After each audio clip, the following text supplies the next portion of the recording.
এবং গণ অভ্যুত্থানের যদি অবদানের স্বীকৃতি কাউকে দিতে হয়, আপনাদের সাংবাদিকদেরকেও, আপনাদের অনলাইন প্ল্যাটফর্ম মিডিয়াতে যারা কাজ করেন, যারা চালান, আপনারাও এই অবদানের একটা বিশাল অংশীদার।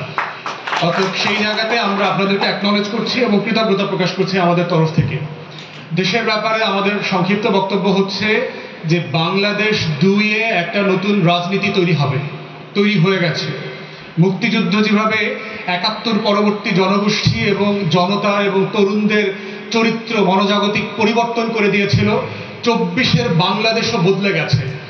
যেই 65% জনগোষ্ঠীর বয়স 35-এর নিচে, এই জনগোষ্ঠীরা ভাগ্য তৈরি করবেন আগামী দেশের বাংলাদেশ 2 বলতে কি বোঝানো হবে, দায় ও দরদের রাজনীতি মানেটা কি, বাংলাদেশে কি আমরা আবার ঘুমের রাজনীতিতে ফিরে যাব, আবার কি আয়না ঘরের রাজনীতিতে ফিরে যাব, আবার কি লুটপাট অলিগার্কি মানি লন্ডারিং এর রাজনীতিতে ফিরে যাব, আমরা কি আবার ইলেকশন ইঞ্জিনিয়ারিং দেখব, কে জিতবে কে হারবে বিভিন্ন জায়গা থেকে সিদ্ধান্ত নেওয়া হবে, কে কথা বলতে পারবে কে বলতে পারবে না, কোন কথা সঠিক, কোন কথা বলা যাবে এবং কোন কথা বলা যাবে না, সেই ধরনের একটা ফ্যাসিবাদে ফিরে যাব অথবা ফিরে যাব না, এটার একটা চ্যালেঞ্জিং টাইম এখন চলছে।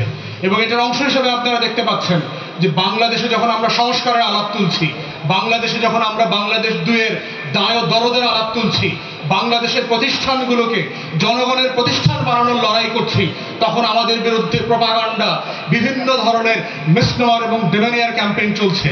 এই জায়গাগুলোতে আমরা বোধ করছি যে বাংলাদেশ 2 করার আগে আপনারা যারা ঐতিহাসিক ভূমিকা পালন করেছেন, দয়া করে আপনারা রাজপথ থেকে চলে যাবেন না, আপনাদের লড়াই থেকে আপনারা চলে যাবেন না। আপনারাও এই দেশের নাগরিক, আপনারাও 24-এর যোদ্ধা, আপনারাও 24-এর আন্দোলনের অন্যতম অংশীজন। অতএব বাংলাদেশ 2 গড়বার যে চলমান লড়াই আছে, সেই লড়াইয়ে দায় দরদের রাজনীতি আমাদেরকে তৈরি করতে হবে। সকল দেশি বিদেশি শত্রু যারা যারা আছে বাংলাদেশের, গত 16, 17, 18 বছর ধরে বাংলাদেশের স্বাধীনতার শত্রু, সার্বভৌমত্বের শত্রু, আত্মমর্যাদার শত্রু, জাতীয় স্বার্থের শত্রু, আমার বিদেশ নীতি, আমার পররাষ্ট্রনীতি যারা অন্য দেশের কাছে বিক্রি করে দিয়েছে, তারা বাংলাদেশি হোক অথবা বিদেশি হোক, রাজনৈতিক দলের হোক অথবা চাকরিজীবী হোক, তারা যেই হোক, তাদের বিরুদ্ধে বাংলাদেশ 2 গড়বার আমাদের যে লড়াই, সবাই মিলে এবি পার্টি এবং আমরা, আপনারা সাংবাদিকরা মিলে সেই নতুন বাংলাদেশ গড়বার আমরা লড়াই চালিয়ে যাব ইনশাআল্লাহ। সবাইকে অসংখ্য ধন্যবাদ। বিভিন্ন জায়গায় স্লোগানে, মিছিলে, রাজপথে আপনাদের সাথে আমাদের সাক্ষাৎ, মিলন মেলা চলছে এবং চলবে।